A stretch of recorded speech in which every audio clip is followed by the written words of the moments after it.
Ces derniers temps, on n'entend parler que de Mbappé. Mais il y a 12 ans, il y avait un autre joueur français qui faisait vibrer l'Europe. Un ailier inarrêtable, imprévisible, capable de détruire une défense à lui seul. Beaucoup pensaient qu'il méritait le Ballon d'Or 2013 plus que Cristiano Ronaldo. Son nom est Franck Ribéry. Le gamin aux cicatrices venu de la rue. Et d'une manière ou d'une autre, il est devenu un roi à Munich. Cette histoire n'est pas une question de statistiques ou de trophées. C'est l'histoire d'un garçon dont les cicatrices parlaient pour lui avant même qu'il ouvre la bouche.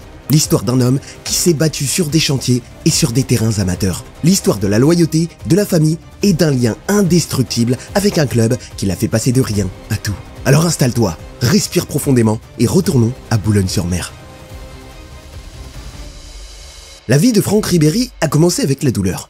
À 2 ans, la voiture familiale est entrée en collision frontale avec un autre véhicule. Franck a été projeté à travers le pare-brise, son visage ouvert par les éclats de verre. Les chirurgiens ont réussi à le recoudre, mais les cicatrices ne sont jamais parties. Elles n'étaient pas petites, elles n'étaient pas discrètes, elles descendaient le long de sa joue droite, traversaient son visage et marquaient son front. En grandissant, elles sont devenues une cible. Il était l'enfant que tout le monde fixait, celui que les autres moquaient.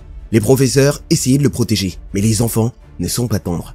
Il faut être fort mentalement pour supporter les moqueries. Mais ça a forgé mon caractère, a raconté un jour Ribéry. Il n'a jamais cherché à se cacher, il ne le pouvait pas. Il a appris à répondre, à encaisser et à continuer de jouer. Son enfance n'avait rien de luxueux. Son père travaillait dans le bâtiment, Franck l'accompagnait, il mélangeait le ciment, portait les briques et apprit très tôt ce que signifiait le vrai travail. C'était une leçon de vie, expliquera-t-il des années plus tard. Mais il ne s'arrêtait pas là. Ribéry vendait des bonbons dans la rue, gagnant quelques pièces à la fois.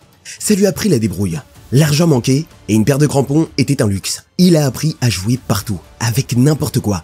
Un ballon n'était pas nécessaire, une canette écrasée ou un bout de tissu roulé suffisait. Boulogne n'est pas une capitale du football. C'est une ville portuaire où les hivers étaient longs, les rues trempées et les opportunités rares. Ribéry a compris très vite que personne ne lui offrirait rien. Ses cicatrices ne faisaient pas de lui quelqu'un de spécial. Elle le faisait remarquer d'une manière qui l'obligeait à prouver 2 fois plus sa valeur. Mais c'est aussi dans ces rues qu'il a développé les qualités qui allaient faire de lui une star. Il jouait sur du bitume abîmé, dans des terrains vagues. Il a appris l'équilibre sur un sol irrégulier, la vitesse dans des espaces réduits et la créativité avec des moyens limités. Il a dit une fois que le mur de son jardin était son meilleur coéquipier. Il lui rendait toujours le ballon. À l'adolescence, Ribéry avait déjà une dureté qu'aucune académie ne pouvait enseigner. Son mental s'était forgé bien avant que les recruteurs ne viennent frapper à sa porte. Il avait été rejeté, moqué, sous-estimé, mais peu importé. Chaque insulte l'alimentait. Chaque regard renforçait sa détermination. Ses cicatrices racontaient son histoire avant même qu'il touche un ballon devant les caméras. Elles n'étaient pas une faiblesse, elles étaient la preuve de sa survie. Et elles ont façonné le mental qu'il a porté des chantiers de Boulogne jusqu'au parade de trophée du Bayern Munich. Pour Ribéry, le football n'était pas un rêve, c'était une porte de sortie, une manière de réécrire son histoire. Et il était prêt à se battre pour ça. Mais avoir des cicatrices et de la rage ne suffisait pas. Les rues de Boulogne avaient forgé son caractère, mais le haut niveau exigeait autre chose. Une opportunité, des contacts, une chance. Et c'est là que son prochain défi a commencé. Parce que même lorsqu'il a commencé à grimper, le monde n'était pas prêt à l'accueillir. Ribéry avait du talent. Mais le talent seul ne mène pas loin quand personne ne croit en toi. À 13 ans, il a intégré le centre de formation de Lille, l'un des meilleurs de France. C'était sa première étape vers une carrière professionnelle. À 16 ans, on l'a renvoyé car trop petit. Mauvaise note, pas assez prometteur pour mériter qu'on investisse sur lui. C'était un coup dur, beaucoup d'enfants auraient abandonné. Pas Ribéry. Il est retourné à Boulogne, au terrain de fortune, et il a continué à jouer en amateur. Il ne gagnait rien. Il n'était même pas sûr que ce chemin l'emmènerait quelque part. Mais c'était sa seule porte de sortie. Alors il s'est entraîné. Encore et encore. En 2000, il a enfin eu sa chance avec l'équipe première de l'US Boulogne, en 4e division française. Il a inscrit 5 buts en 25 matchs, laissant entrevoir des éclairs du joueur qu'il pouvait devenir. Mais ce niveau-là n'avait rien de prestigieux. Pour survivre, il travaillait sur les chantiers à côté. Il s'entraînait le soir, puis se levait à l'aube pour aller bosser dans le froid glacial. À un moment, il était si fauché qu'il n'avait même pas une vraie paire de crampons. Puis est venu l'Olympique Alès. Un pas en avant. Mais là encore, Ribéry a dû se battre pour grappiller du temps de jeu. Il n'était pas une star, juste un nom parmi d'autres sur une longue liste. Il jouait quand on l'appelait et travaillait plus dur que tout le monde. Quand Alès a fait faillite, il s'est retrouvé sans club. Encore une impasse, encore un rejet. Mais un rejet n'était jamais une fin. Chaque échec rajoutait du carburant à son feu intérieur. Il n'était pas un enfant doré de Clairefontaine. Il n'avait pas été préparé pour les projecteurs. Il jouait avec la hargne, avec la peur de rien, avec un style que les défenseurs détestaient. Bientôt, le Stade brestois a frappé à sa porte. Et cette fois, Ribéry a fait en sorte qu'on ne l'oublie pas. Il a explosé. Il est devenu le meilleur passeur du championnat national. Sa vitesse et sa créativité transformaient les arrières latéraux en cauchemars vivants. Cette saison a tout changé. Les recruteurs des grands clubs ont commencé à s'intéresser à lui. Metz l'a signé, offrant son premier vrai goût de la Ligue 1. Et il n'a pas ralenti. Les défenseurs peinaient à le contenir. Lorsqu'il a rejoint Marseille, Ribéry n'était plus le gamin inconnu des rues. Il était une star en devenir. À Marseille, il a brillé sous les projecteurs. Les supporters l'adoraient. Son dribble était chaotique mais terriblement efficace. Il jouait avec une fin incroyable, comme si chaque ballon pouvait être le dernier. Les entraîneurs de l'équipe de France l'ont rapidement remarqué. Et en 2005, Franck Ribéry portait le maillot bleu. C'était le tournant.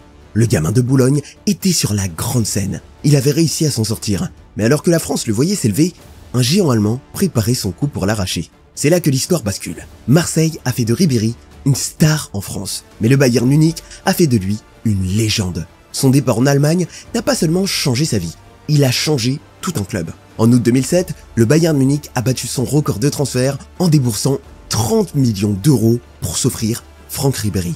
C'était un pari, mais il savait ce qu'il faisait.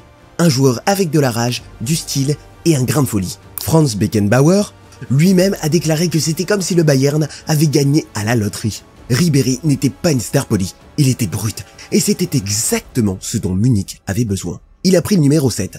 La pression a été immédiate. Mais Ribéry a prospéré sous cette pression. Lors de son premier match de Bundesliga, il a tiré un penalty et l'a transformé en Panenka. D'un calme absolu, l'Alliance a explosé. Ce geste a tout dit. Ce n'était pas un simple transfert, c'était le début d'une ère légendaire. Très vite, sa complicité avec Arjen Robben est née. On a appelé ça Robéry. Deux ailiers, l'un à gauche, l'autre à droite, tous deux inarrêtables. Ribéry avec ses crochets rapides et son dribble sans peur. Robben avait son pied gauche assassin. Les défenseurs n'avaient aucune solution. Et soudain, le Bayern semblait imbattable. Mais l'ascension du Bayern n'était pas sans douleur. Et avant que Ribéry devienne le visage de la gloire munichoise, il a dû affronter sa nuit la plus sombre. 19 mai 2012, l'Allianz Arena de Munich brillait de rouge. La finale de la Ligue des Champions se jouait à domicile. Et depuis des mois, toute la ville se préparait pour cette nuit. Le rêve était de soulever le trophée devant leurs propres supporters. Ribéry avait été étincelant toute la saison, faisant tourner en bourrique les défenses d'Europe. C'était censé être son couronnement. L'adversaire, c'était Chelsea. Le Bayern a dominé la rencontre, vague après vague d'attaque, mais rien de rentré. Ribéry était partout, créant des occasions, passant les défenseurs, mais le ballon refusait de franchir la ligne. Puis Thomas Müller a marqué. Le stade a explosé. Ça sentait la victoire, à 5 minutes de la gloire. Mais le destin n'était pas de leur côté. Didier Drogba a égalisé en fin de match. Tout s'est joué au tir au but. Ribéry regardait depuis le banc, le cœur brisé à chaque raté. Chelsea a gagné, le rêve du Bayern s'est effondré dans son propre stade. Ribéry s'est assis sur la pelouse en silence, les larmes coulant sur son visage. Munich était dévasté. Cette nuit allait les hanter. C'était de la douleur, dira Ribéry des années plus tard. Une douleur qu'on n'oublie pas. Mais Ribéry n'était pas du genre à plier. La saison suivante, le Bayern est revenu comme une tempête. Ils ont dominé la Bundesliga, écrasant leurs adversaires. Ribéry était le centre de tout. Sa vitesse, sa vision, son énergie incessante le rendaient injouable. Il ne jouait pas pour des statistiques ou des récompenses. Il jouait pour la rédemption. La finale de la Ligue des Champions 2013 à Wembley était leur chance d'effacer la douleur de 2012. Cette fois, l'adversaire, c'était le Borussia Dortmund. Un duel tendu, un choc entre les deux meilleurs clubs d'Allemagne. Ribéry était partout, provoquant des fautes, semant le chaos. À égalité en fin de match, il a sorti une talonnade géniale pour lancer Robben seul face au but. Robben a marqué. Le Bayern a gagné. Le triplé était accompli. Bundesliga, Coupe d'Allemagne, Ligue des Champions. La réaction de Ribéry disait tout. Il a soulevé le trophée avec un mélange de soulagement et de fierté. C'était une rédemption. Pas seulement pour lui, mais pour le Bayern. Pour toute la ville de Munich. On l'a fait ensemble, a-t-il dit. Nous sommes devenus une famille. Ce moment l'a défini. Il n'était pas seulement un ailier spectaculaire. Il était le cœur battant d'une équipe qui avait traversé la douleur pour entrer dans l'histoire. Les célébrations sont restées inoubliables. Ribéry, torse nu, écharpe à la main, saluant une mer de supporters rassemblés à Marienplatz. Cette nuit-là a fait de lui une icône éternelle de Munich. la douleur avait forgé sa résilience, mais la rédemption a scellé sa légende. Et pourtant, Ribéry était plus que des trophées et des finales. Son histoire n'était pas seulement une question de buts et de médailles, elle était faite de personnalité, d'humour et de loyauté. Ce qui nous mène aux histoires qui l'ont rendu inoubliable. Si la saison du triplé a montré sa grandeur, les années qui ont suivi ont révélé son humanité. Son lien avec Robben, sa fidélité au Bayern, son humour, sa foi, tout cela a fait de Kaiser Frank plus qu'un footballeur. Ça fait de lui un membre de la famille. Franck Ribéry n'était pas seulement connu pour sa vitesse et son dribble. Il était connu pour être lui-même, sans jamais s'excuser. Les cicatrices qui l'avaient autrefois fait remarquer sont devenues sa signature. Dieu m'a donné cette différence. Les cicatrices font partie de moi. Les gens devront m'accepter tel que je suis, disait-il. Cette attitude a défini sa carrière. Il a embrassé tout ce qui faisait de lui quelqu'un de différent. Son lien avec Arjen Robben était unique. Ils étaient l'un des duos les plus iconiques du football. Sur le terrain, ils étaient meurtriers. En dehors, ils étaient comme des frères. En 2025, lors d'une interview pour la Beckenbauer Cup, Ribéry a rappelé à tout le monde leur héritage. « N'oubliez pas Ribéry », a-t-il lancé en riant avant de glisser malicieusement le dictaphone du journaliste dans sa poche. Les fans ont adoré. C'était ça Ribéry. Brut, drôle, plein de vie. Il était farouchement loyal envers le Bayern. Le Bayern, c'est comme une famille pour lui. Ribéry et le Bayern ensemble, c'est de l'amour. Il aurait pu partir pour plus d'argent, pour des marchés plus grands, mais il y est resté. Munich était sa maison. Il est devenu l'un des plus grands joueurs de l'histoire du club. Non seulement pour ce qu'il faisait sur le terrain, mais aussi pour le lien qu'il entretenait avec les supporters. Mais Ribéry portait aussi une douleur. En 2013, malgré son rôle central dans le Bayern du triplé, il a perdu le Ballon d'Or face à Cristiano Ronaldo. C'était une injustice, a-t-il avoué. Je ne m'en suis jamais remis. Cette sincérité le rendait attachant. Il ne cachait pas ses émotions, il disait ce qu'il pensait. Sa foi l'ancrerait. Ribéry s'est converti à l'islam en 2006. Il a expliqué qu'il prie 5 fois par jour, que cela le libère et qu'il se sent mieux après. Ce n'était pas que des mots. Ses coéquipiers voyaient sa discipline et sa concentration. Sa foi faisait partie de sa force. L'héritage de Ribéry ne se résume pas à des chiffres, même s'ils sont impressionnants. 86 buts en Bundesliga, 120 passes décisives, 21 trophées majeurs, 9 titres de Bundesliga, c'était dans sa manière de jouer. L'énergie, l'imprévisibilité, la peur qu'il inspirait aux défenseurs. C'était aussi dans la connexion qu'il a bâtie avec Munich.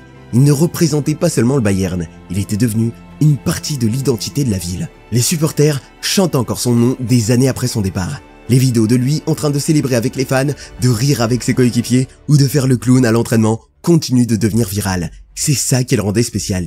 Il n'était pas juste un footballeur, il était un personnage, un leader, un rappel que le football est censé être du plaisir. L'histoire de Franck Ribéry est la preuve que la grandeur ne naît pas dans le privilège. Elle se forge dans les cicatrices, le rire, la foi et la loyauté. Il est parti de rien et a quitté le sport en roi. Et aucun trophée, aucune récompense ne peut mesurer cela. Mais chaque histoire a besoin d'une fin. Et celle de Ribéry n'a jamais été de disparaître dans le silence. Son héritage n'était pas écrit seulement dans les buts ou les passes. Il était gravé dans l'histoire du Bayern, dans les rues de Munich et dans le cœur de chaque enfant qui croyait que les cicatrices ne signifiaient pas la faiblesse. Franck Ribéry n'est pas venu au Bayern pour être une star. Il est venu pour changer l'ADN du club. Quand il est arrivé en 2007, le Bayern était fort, mais pas invincible. Quand il est parti en 2019, ils étaient devenus une dynastie. 9 titres de Bundesliga, 6 coupes d'Allemagne, une Ligue des Champions, un triplé, 21 trophées majeurs au total. Et son empreinte était sur chacun d'eux. Il n'était pas seulement un ailier, il était le chaos. Les défenseurs ne pouvaient jamais prévoir ses mouvements. Un instant il rentrait intérieur, l'instant d'après il débordait pour centrer. Son style était direct, imprévisible, du pur football de rue à son meilleur. Il jouait comme le gamin de Boulogne qui n'avait jamais quitté le terrain vague. Et c'est pour ça que les supporters l'adorent. Il avait apporté l'authenticité dans l'un des clubs les plus professionnels du monde. Son sourire malicieux, après un petit pont, ses célébrations où il dansait avec les supporters, ses innombrables rencontres où il portait le Bayern à lui seul quand personne d'autre ne le pouvait. Mais l'influence de Ribéry allait au-delà de tout ça. Il a donné de l'espoir aux enfants qui n'avaient pas de chemin tout tracé, à ceux qui n'étaient pas nés dans le privilège, à ceux qui ne ressemblaient pas aux stars de la télévision. Il a prouvé que les cicatrices, les rejets, les épreuves pouvaient devenir du carburant. Les gens le jugeaient pour son visage. Il a utilisé ça comme motivation. Il voulait leur prouver qu'ils avaient tort. Et il l'a fait. Match après match. Même après son départ du Bayern, Ribéry est resté un symbole de résilience. Ses dernières années à la Fiorentina et à la Salernitana n'étaient pas une question d'argent. C'était par amour du jeu. Même à la trentaine bien entamée, il driblait encore les défenseurs avec la même énergie sans peur. Quand il a finalement pris sa retraite en 2022, le monde du football a retenu son souffle. Une autre légende venait de s'éteindre. Le Bayern l'a nommé ambassadeur. Munich l'a adopté comme un membre de la famille. Et le football l'a rendu immortel. Le gamin aux cicatrices était devenu Kaiser Frank. Quand on regarde aujourd'hui les vidéos de Ribéry, on ne voit pas seulement un footballeur. On voit un homme qui a transformé la douleur en art, qui a fait trembler les défenseurs, qui a donné aux supporters une raison de croire. Voilà son héritage. Un roi qui n'a jamais oublié qu'il avait été un enfant avec rien d'autre qu'un rêve. La carrière de Franck Ribéry est la preuve que la grandeur n'est pas offerte. Elle se gagne, cicatrice après cicatrice, but après but, trophée après trophée. Il est parti des rues de Bologne pour devenir le cœur battant du Bayern. Il n'a pas seulement joué pour Munich, il est devenu Munich. On peut parler de statistiques toute la journée, des passes décisives, des titres, du ballon d'or qui lui a échappé, mais l'histoire de Ribéry va bien au-delà des chiffres. C'est une histoire de passion, de loyauté, d'un feu qui ne s'est jamais éteint. Il a laissé une part de lui sur chaque terrain qu'il a foulé. Et c'est pour ça que, des années plus tard, les supporters chanteront encore son nom. Parce que certains joueurs gagnent des trophées, d'autres marquent l'histoire d'un club. Ribéry a fait les deux. Et il l'a fait avec des cicatrices sur le visage et de la fierté dans le cœur. Alors la prochaine fois que les enfants crient Mbappé, Mbappé, souviens-toi de l'homme aux cicatrices qui est devenu le roi de Munich, Franck Ribéry. Si tu aimes le football comme moi, tu devrais regarder l'une des vidéos affichées à l'écran. Tu vas aimer, c'est promis.